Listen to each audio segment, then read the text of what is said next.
Hello and welcome to this Decktech video. This is a summary of the Decktech interview about the probably best Highlander deck at the moment, Angry Hermit. So for the full video, check the content on my channel and check the video description for links and deck lists. So what is this deck about?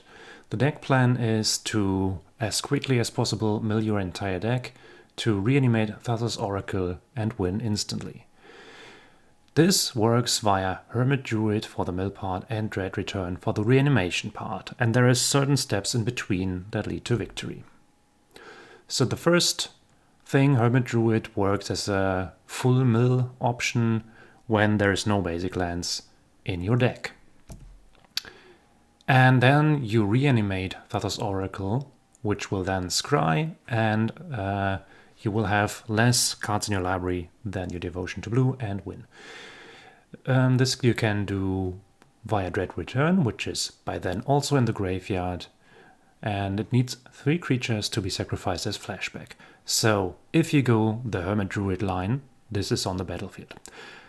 Narcomoeba will be milled in this process and return to the battlefield while milling.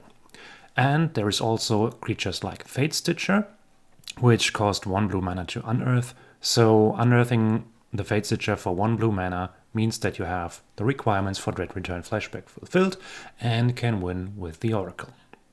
Sounds easy, right? And there's even more options to mill your entire deck once if the Hermit is not available. So Syphilid Illusionist always mills 3 cards when it is targeted by spell ability. And then there are these Encore creatures originating from the Tempest block, which can target repeatedly for 0 mana. So this deck runs 2 of them in order to mass target the Illusionist with the same result, to have the graveyard full and the library empty. Also, this provides creatures to be sacrificed into Dread Return. And there is another option with Lightning Greaves, which targets also for 0.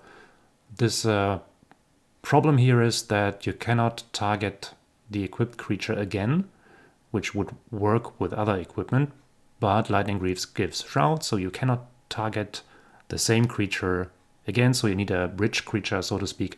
Any creature will do, which you can attach the Lightning Greaves to, and then attach it back to Syphilid Illusionist, which also results in 3 million mill triggers. And there is more win cons when this full milling plan fails, because there is cards that mill you instantly. So Demonic Consultation and Tainted Pact work as pretty much 1 card self-mill immediately. Usually this is meant as a drawback, but you can abuse this to make Thassa's Oracle work instantly. Another way to win this game, if all this, if the milling happens, but then something goes wrong, for example the reanimation doesn't work, then you can use Memory's Journey, which will be milled into the graveyard by that point, to flashback that and shuffle up to 3 cards back into your library. And then you can, if you want, you can not only reshuffle Thassa's Oracle, but for example also protection spells if you think you will be needing some.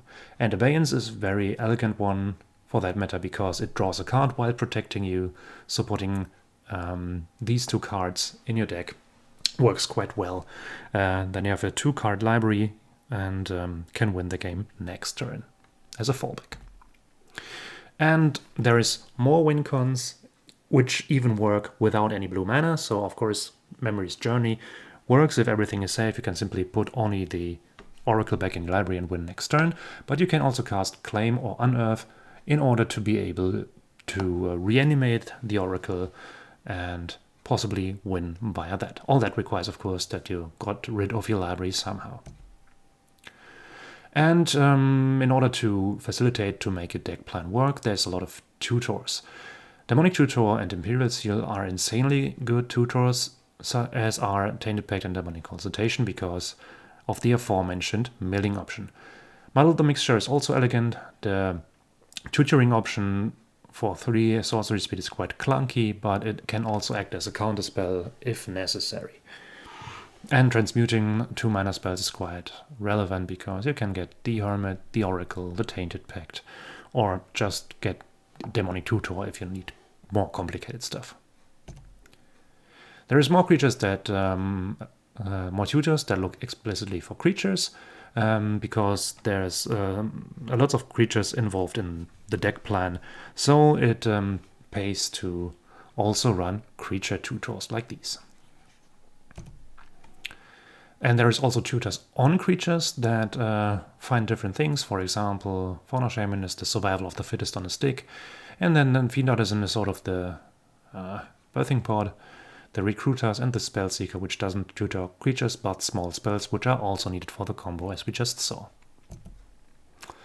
And just a little gimmick in this deck, Spellseeker can tutor for Ephemerate, which can be used in turn on the Spellseeker to get more stuff, and then on rebound, if your Spellseeker is still alive, get even more stuff out of your library, and this creates really nice value and gets you cards that you need. Of course, this combo, which is heavily centered on creatures, needs some protection, so this deck runs creatures and planeswalkers, which make it harder for the opponent to interact. And there is also sometimes the need for interaction with permanents. These are 2 universal solvents to problems that might occur, and they are both tutorable by Spellseeker, for example. This deck runs a bit of counter magic, but not as much. This counter magic needs to be cheap in order to be cast alongside the combo, because this deck wants to win quickly and doesn't have a ton of mana available. So there is enough blue cards for Force of Will, but there's, for example, no use to play Force of Negation because you want to combo on your turn, and Force of Negation only is a free spell on the opponent's turn. And the rest of the counter spells is cheap interaction for 1 mana. There is more protection, for example, in terms of hand control. It's good to know what your opponent is up to, so you can play around that and possibly get rid of nuisances.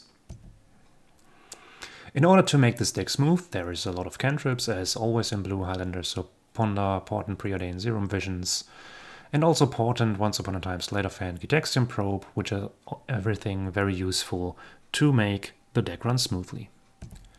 And in order to gain velocity, there is acceleration in a form of 1 mana drops, these Lanova Elves and Friends, and also the multicolor mana dogs like Hierarch, Birds, and Deathrat Shaman, as well as some quick artifacts, Chromox and Lotus Petal, and Etherfile, which is not actually fast, but provides some counter protection. And this mana base is a bit demanding, so all good rainbow lands that are available are run in this deck. And the land base in general is Sultai, because we need the green creature stuff, we need the tutors which fall into green and black, and we need the counter and interaction and Thassa's Oracle in blue. It runs fetch lands, it splashes white for some of the spells that we just saw, and it runs a Tiger, the red-green duel for Imperial Recruiter, and the backside of Claim Fame. And yeah, that's about it. So if you're new to this game, don't be afraid if you missed some points and interactions. You can take as much time as you want to check the deck list in the description and watch the full video for more detailed explanation. So, of course, one mentioning for the mana base is you don't run basic lands. Many Highlander decks play basic lands because there's good reasons to do so, but Hermit is a very good reason not to run not to run any basic lands. So whatever you do, don't do this. So to conclude, Angry Hermit is a fast, efficient, and redundant combo deck. The greatest weakness in the current meta, which is January 2021, is the Izzet deck, which has a lot of counter magic, a lot of cheap burn spells that can interact with creatures, and quick and efficient threats. And this package is hard to beat for Oracle, but all other decks are quite beatable at the moment. Of course, there is a general weakness to this deck, because all win cons rely on Oracle. If there is massive graveyard hate around, which is totally reasonable at the moment because also there is cards like Uro going around. Then it is harder for this deck to win, but it's still possible to win through Graveyard Hate. So that being said, thanks for watching. Check the description, check my other content. Feel free to like and sub and whatever. And I'd like to thank Dirk for the input for the original interview, Dennis for the effort he put in assisting me, and to Jonas and Live for forging the 2019 precursors of this deck. Thank you and goodbye.